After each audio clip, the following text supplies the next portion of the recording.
Bonjour tout le monde. Aujourd'hui, on va continuer notre formation. Dans la première partie, on a fait une petite présentation et, et après, nous avons fait réaliser la configuration matérielle et nous avons vu les, les petits trucs ou bien les nouveautés apportées par Siemens dans la configuration matérielle. Inscrivez-vous pour recevoir des notifications pour les nouveaux vidéos. Aujourd'hui, on va voir les opérations binaires simples, euh, les mêmes opérations qui existent dans Step 7, les vers 5.5, 5.4, 5.6. Alors, prenons maintenant cet exemple. Alors, comme vous voyez ici, il n'y a pas de mnémonique. Alors, on va créer des mnémoniques. Comment créer les mnémoniques? Clic droit, renommer la variable. Par exemple, on va faire ici start, modifier, renommer cette variable, stop,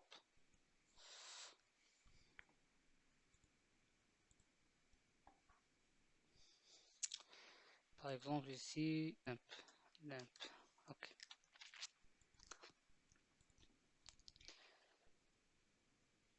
Voilà, nous avons vu maintenant comment euh, affecter les mnémoniques. Et parmi les nouveautés ici, si vous voulez invertir ce contact, c'est pas la peine de le supprimer et ajouter un nouveau contact.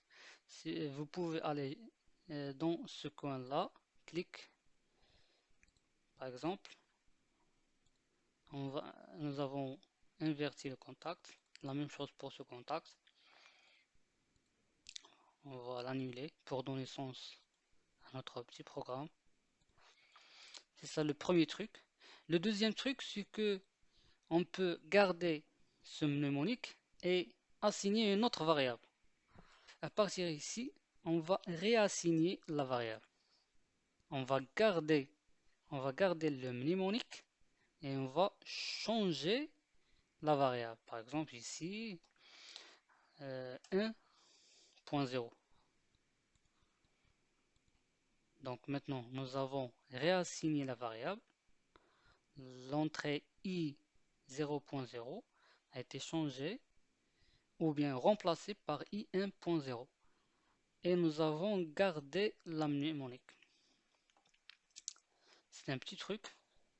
Il y a une autre option qu'on va voir, c'est que si vous voulez que les titres réseau soient créés automatiquement, vous pouvez activer cette option dans les paramètres.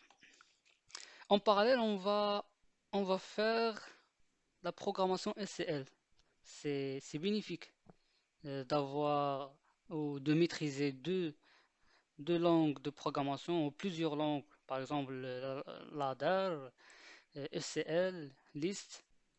Alors on va créer un nouveau réseau SCL avec les mêmes variables.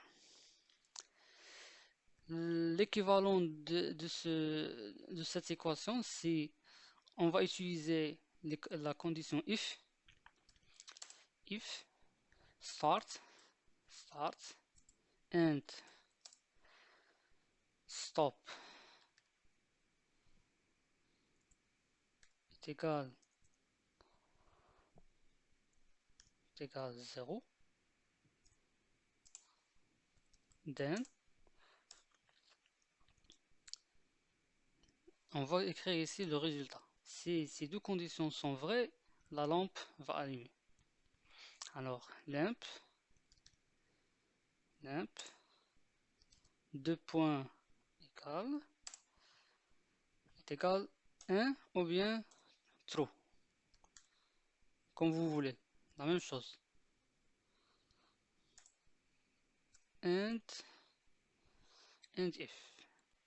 Voilà notre instruction en langage SCL.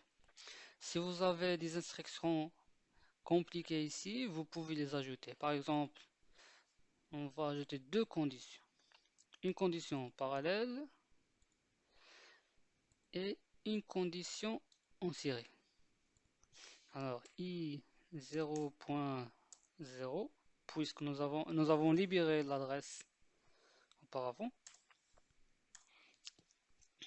ici, I 0.2. On va donner une mnémonique,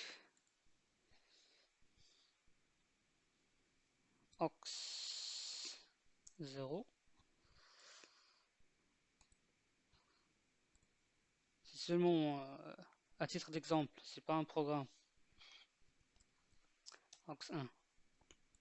Alors, on va ajouter ces deux conditions dans notre petit programme SL. Comment? Nous avons deux conditions en parallèle, start or aux 0 and aux 1 and stop. Vous pouvez ici ajouter les parenthèses.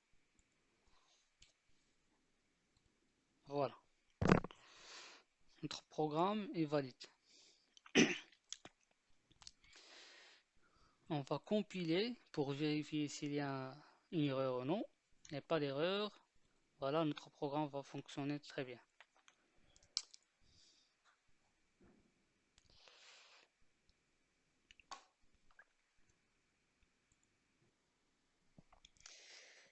Alors, si une condition start ou bien aux 0 est valide et cette condition est vraie et cette condition n'est pas vraie, alors la lampe va s'allumer. Dans cet exemple, si ces quatre conditions sont vraies, la lampe va s'allumer. Si une condition n'est pas vraie, la lampe va rester allumée parce que nous n'avons pas complété notre programme. Pour que notre programme soit euh, correct à 100%, on va ajouter une autre instruction else. Si le résultat de ces conditions n'est pas vrai, alors qu'est-ce que notre programme doit faire? Alors, else lamp